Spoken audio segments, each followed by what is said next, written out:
আজকের লেখাটা একটু অন্যরকম, একটু অগোছালো, একটু নিজের সাথে পরিচয়ের কথা, একটু নিজেকে অ্যাকসেপ্ট করার কথা।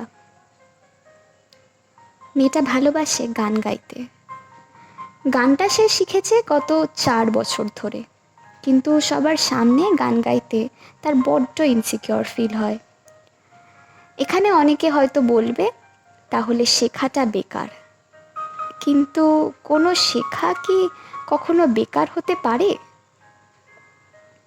মানুষের সামনে গান গাইতে ইনসিকিউর ফিল হলেও সে গান গেয়ে রেকর্ড করে গানটা নিজের রিংটোনে রাখতে পছন্দ করে।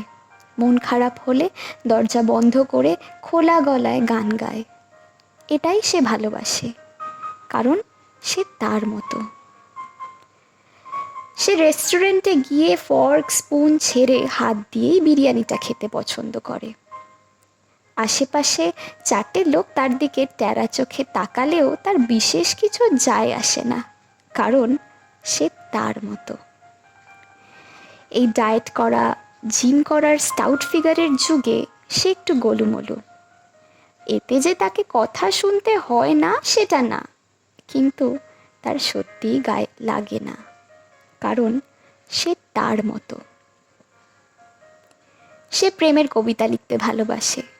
সেটা লেখে বলে অনেকেই ভাবে সে কবিতাগুলো বা গল্পগুলো কাউকে ডেডিকেট করে লিখছে। এতেও তার বিশেষ কিছু যায় আসে না, কারণ সে নিজেকে ভালোবাসতে এবং ভালো রাখতে শিখে গেছে। হেলদি ফিগারেও সে মন খুলে নাচতে ভালোবাসে।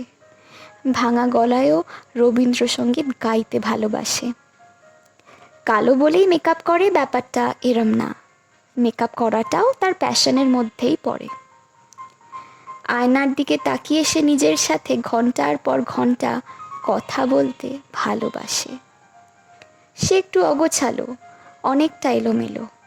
গঙ্গার ধারে বসে সে নিজের সাথে সময় কাটাতে ভালোবাসে। সে মনে করে জীবনে এমনিই মানুষ অনেক কিছু স্যাক্রিফাইস করে, নিজের ভালো লাগা ভালোবাসাগুলো হাসি মুখে রেসপন্সিবিলিটিস নেওয়ার জন্য ত্যাগ করে।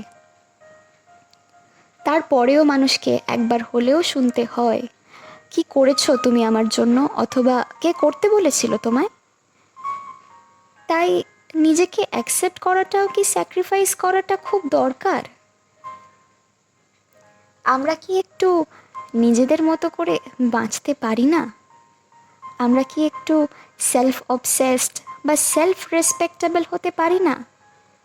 নিজেদের ফ্লোসগুলো অ্যাকসেপ্ট করার মধ্যে তো কোনো ক্ষতি নেই, কারণ at the end of the day একলা মানুষ মাতৃগর্ভে, একলা মানুষ চিতায়, একলা মানুষ কর্তব্যে, একলা পুরুষ পিতায়।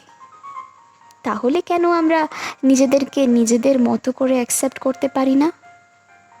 সবার যা আছে আমার সেটা নাও থাকতে পারে, আবার আমার যা আছে সবার সেটা নেই। এত কম্প্যারিজন, এত সমালোচনা করে কিছু কি পাওয়া যায়? আমরা চাইলেই যেমন আম্বানি হতে পারবো না, তেমন আম্বানি চাইলেই কিন্তু আমরা হতে পারবে না। আমরা 4 ঘন্টা পাখা ছাড়া থাকতে পারবো, পান্তা ভাত খেয়ে দিন কাটাতে পারবো, বাসে ট্রামে খুব অনায়াসেই যাতায়াত করতে পারবো, কিন্তু হুট করে চাইলেই কিন্তু সে এসব করতে পারবে না। জীবনে হোঁচট খাওয়া is part of life, but দৌড়নো বন্ধ না করে শেষ অবধি খরগোশ না হতে পারি, কচ্ছপ হয়ে জেতাটা is art of life. Be you, be beautiful.